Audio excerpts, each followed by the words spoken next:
Hi friends, welcome back to my channel Geetha crazy thoughts. ఈరోజు రెసిపీలో నేను మజ్జిగ చారు చేశానండి. ఇది రెగ్యులర్గా చేసుకునేదే, బట్ నేనైతే చాలా సింపుల్ వేలో చూపించాను.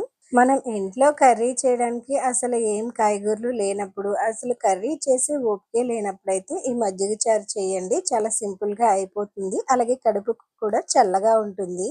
మజ్జిగ చారు చేయడానికి నేను 1/2 లీటర్ పెరుగు తీసుకున్నాను. పెరుగులో ఎటువంటి వాటర్ వేయకుండా మజ్జిగ చిలికేదాంతో కానీ లేదా ఈ విస్కర్తో కానీ ఇలా తిప్పండి. అప్పుడు పెరుగు గట్టిగా కాకుండా క్రీమీలాగా వస్తుంది.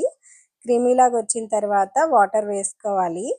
మజ్జిగ మీకు చిక్కగా కావాలనుకుంటే తక్కువ వాటర్ వేసుకోండి, పలుచగా కావాలనుకుంటే ఎక్కువ వాటర్ వేసుకోండి. మజ్జిగ చిలికిన తర్వాత దీంట్లోకి టేస్ట్కి తగ్గట్టు సాల్ట్ వేసుకోవాలి. మనకి మజ్జిగ చారులోకి ఇప్పుడు వేసుకున్న సాల్ట్ సరిపోతుంది. మనకి మజ్జిగ అయితే రెడీ అయిపోయింది కదా. ఇప్పుడు దీన్ని పక్కన పెట్టుకొని నెక్స్ట్ తాలింపు పెట్టుకోవాలి. తాలింపు పెట్టుకొని ముందైతే 3 పచ్చిమిర్చి తీసుకొని కచ్చా పచ్చా కింద దంచుకోండి. మీకు నచ్చితే మిక్సీలో కూడా వేసుకోవచ్చు, బట్ నేనైతే ఇలా దంచేస్తున్నాను. మీకు నచ్చితే అల్లం కూడా వేసుకోండి, ఘాటుగా బాగుంటుంది. బట్ నాకు కారం ఎక్కువైపోతుందని చెప్పి చాలా తక్కువ పచ్చిమిర్చే వేసుకున్నాను, అల్లం కూడా వేయలేదు.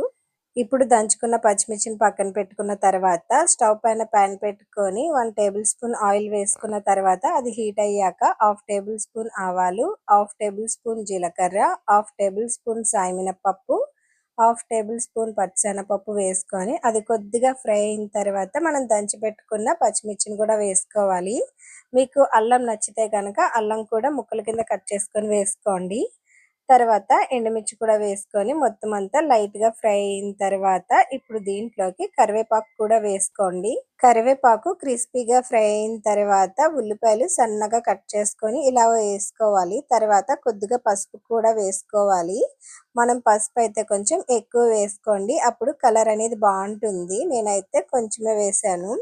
ఉల్లిపాయలు ఎక్కువగా అయితే ఫ్రై అవ్వకూడదు, లైట్గా అయితే ఫ్రై అవ్వాలి. అంటే మనం తినేటప్పుడు కసకసమంటూ ఉండాలి, అంటే పచ్చి పచ్చిగానే ఉండాలి. అప్పుడు ఈ మజ్జిగ చారు టేస్ట్ అనేది బాగుంటుంది.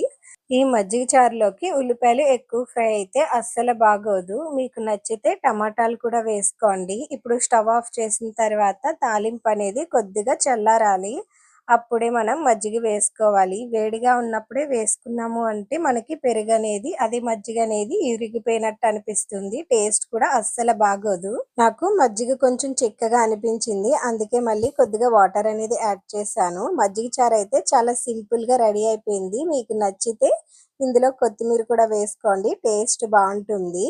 మనకి ఎక్కువ టైం లేనప్పుడు ఇలా కమ్మగా మజ్జిగ చారు సింపుల్గా చేసుకోండి. మనకి కడుపులో కూడా చల్లగా ఉంటుంది. ఇది సమ్మర్లో అయితే బెస్ట్ అని చెప్తాను.